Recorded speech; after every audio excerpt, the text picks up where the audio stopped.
जोहार डुमरी। मैं जयराम कुमार महतो, डुमरी विधानसभा विधायक पद का प्रत्याशी। आप सभी से निवेदन है, इस बार डुमरी का नेतृत्व एक बेहतर दिशा की ओर ले जा सके, ऐसे नेतृत्व का चयन आपको करना है। आज डुमरी पर निगाहें पूरे झारखंड की नहीं, आधे भारत देश की है। चूंकि डुमरी की सीट से आपका बेटा, आपका भाई टाइगर जयराम महतो चुनाव के मैदान में है। आधे हिंदुस्तान की नजर है डुमरी की सीट पर कि क्या होगा वहां से। आपसे निवेदन है, इस बार विधायक नहीं, राज्य का नेतृत्वकर्ता चुने।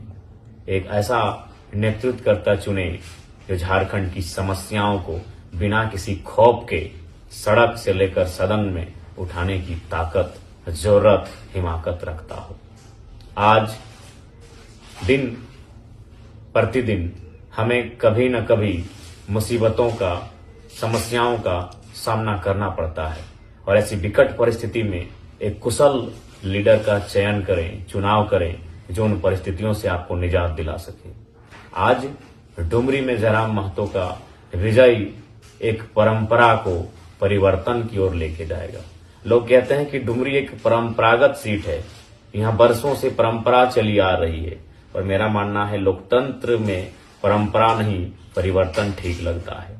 और मैं आपसे ये भी कहूंगा कि आज जयराम महतो की जीत आपकी जीत होगी, आपकी साधारण गांव गरीब किसान के बेटे की जीत होगी। कि अगर जयराम महतो जीत सकता है तो किसी भी गरीब किसान मजदूर का बेटा भी चुनाव लड़के जीत सकता है। अगले अगर जीतेंगे तो वही कहानी दोहराई जाएगी, राजा का बेटा राजा, राजा के घर में साम्राज्य। इसलिए इस बार परिवर्तन के लिए डुमरी की जनता वोट करे। और साथ ही इस बात को भी ध्यान रखना है कि जयराम महतो के आने से क्या होगा और उनके आने से क्या होगा। अभी विगत कई दिनों से हम भी चुनाव के प्रचार के मैदान में हैं और विपक्ष के लोग भी चुनाव प्रचार के मैदान में हैं। आप हमारी एक भी घटना ऐसी बताइए जिसमें हमने किसी से कहा हो कि आप दूसरे पार्टी का झंडा क्यों लगाए हैं, दूसरे पार्टी का प्रचार क्यों कर रहे हैं, दूसरे पार्टी को सपोर्ट क्यों कर रहे हैं। जी नहीं, मैंने कभी ऐसा किसी से नहीं कहा, क्योंकि ये लोकतंत्र है, हर किसी को अपनी किस्मत आजमानी चाहिए। लेकिन आपको जानकारी होगी कि जेएलकेएम का झंडा, जेएलकेएम के समर्थक, जेएलकेएम के कितने कार्यकर्ताओं को विपक्ष के लोगों के द्वारा, विपक्ष यानी जेएमएम के जो बड़े पदाधिकारी हैं डुमरी क्षेत्र के, साफ शब्दों में कैंडिडेट के पुत्र, उनके रिश्तेदार क्या धमकी देते हैं। एक बच्चे ने कहा कि आईटीआई में वो पढ़ाई करता है, उन्हें धमकी दिया गया कि आईटीआई से निकलवा देंगे। उत्तराखंड में एक बीएलओ दीदी हैं, उनका बेटा हमारा समर्थक है, उन्हें धमकी दिया गया कि यदि आप जयराम का सपोर्ट करेंगे तो सोच लीजिएगा क्या हो सकता है। एक सूचना ये भी मिली कि किसी शख्स को चापानल दिया गया है, उसे ये धमकी दी गई है कि अगर जयराम का सपोर्ट करोगे तो चापानल रुकवा देंगे, योजना को रद्द करवा देंगे। और आज तो हद हो गई, हमारे पार्टी के महासचिव फरजान खान के साथ जो व्यवहार आपने देखा। और इसमें भी देखिए, एक तो ये गलती करते हैं, अपनी गलती को किस प्रकार से सपोर्ट करते हैं। अभी एक जेएमएम के कार्यकर्ता व्हाट्सएप में स्टेटस रखे हैं कि फरजान खान ने एक महिला को लेकर अभद्र टिप्पणी किया है और उसको लेकर प्रत्याशी के पुत्र गुस्सा हो गए। ये हंसी की बात नहीं है, रोड शो में महिला आती है, बाइक रोड शो है, बाइक रैली है। आज के जेएमएम के कार्यक्रम में एक भी महिला नहीं थी और वे लोग अपनी गलती को भी किस प्रकार से सपोर्ट करते हैं कि फरजान पे दोष उल्टा लगा रहे हैं कि महिला पे टिप्पणी किया था, जबकि ऐसा सत्य है ही नहीं, क्योंकि बाइक रैली में कोई महिला थी ही नहीं। और एक घटना आपको सुनाते हैं। जिस दिन मेरा नॉमिनेशन था उस दिन मेरा काफिला मूंगो गुंजरडी के क्षेत्र से गुजर रहा था। उसी क्रम में एक शख्स ने मुझे फूल की माला पहनाई और वो वीडियो में आया। उस शख्स को रेड मरवा के जेल के अंदर भर दिया इन्होंने। बस कसूर था कि हमको माला पहनाया था।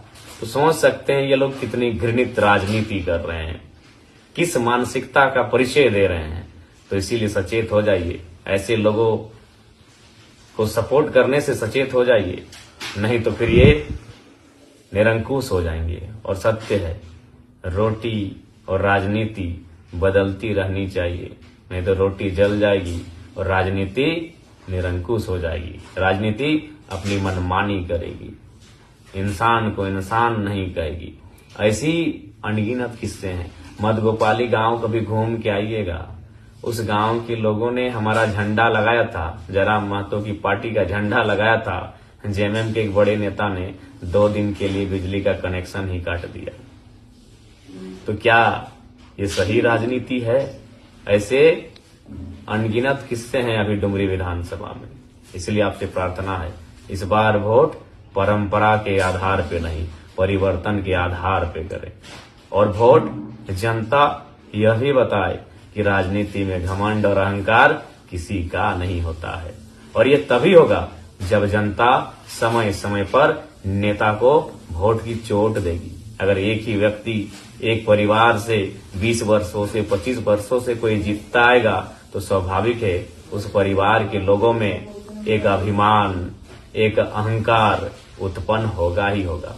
इसलिए आपसे विनती है, डुमरी वासियों से विनती है कि इस बार आप वोट बदलाव के लिए करें, परिवर्तन के लिए करें, राजनीति में अंकुश लगाने के लिए करें, नहीं तो नेता लोग मनमानी करेंगे। अब कोई अगर लगातार जीतता रहेगा 20-25 साल से तो उसके घर के लोग, उसके रिश्तेदार किसी को गिनेंगे, किसी को पूछेंगे, किसी की बात मानेंगे? जी नहीं, केवल धमकाएंगे, डांटेंगे, फटकारेंगे। और डुमरी में वही दिख रहा है। जाके पता कीजिए गांव में जयराम महतो का झंडा है, खोलता है कि नहीं खोलता है, ये धमकी दी जाती है। एक जगह तो 10-10 किलो चावल दिया गया हमारा झंडा खोलने के लिए। खैर, उनके दिल में हम हैं, उन्होंने झंडा खोला है, लेकिन वोट हमको ही करेंगे और अब तो ज्यादा करेंगे। तो इसलिए डुमरी वासियों से निवेदन है, राजनीति को निरंकुश ना होने दें, राजनेता के परिवार के लोगों की मनमानी नहीं चलने दें, उन्हें वोट की सबक दें, क्योंकि वोट जनता का है, जनता के बच्चों के भविष्य के लिए होता है, ना कि नेता के बच्चों के भविष्य के लिए। लेकिन अभी नेतागण क्या कर रहे हैं, एक बार जीतते हैं तो अपनी 2 पीढ़ी फिक्स करते हैं, दूसरी बार जीतते हैं तो और 2 पीढ़ी फिक्स करते हैं। इसी तरह 3-4 बार जीतकर अपनी आने वाली 10 पीढ़ी के लिए धन जमा कर लेते हैं। लेकिन जनता का क्या, आज तंगहाली, फटेहाली। इसलिए उस गंभीर विषय से निजात पाने के लिए, डुमरी में बदलाव लाने के लिए इस बार कैंची छाप मोहर लगाकर जयराम कुमार महतो यानी मुझे भारी मतों से विजयी बनाए, यही आप सभी से प्रार्थना है।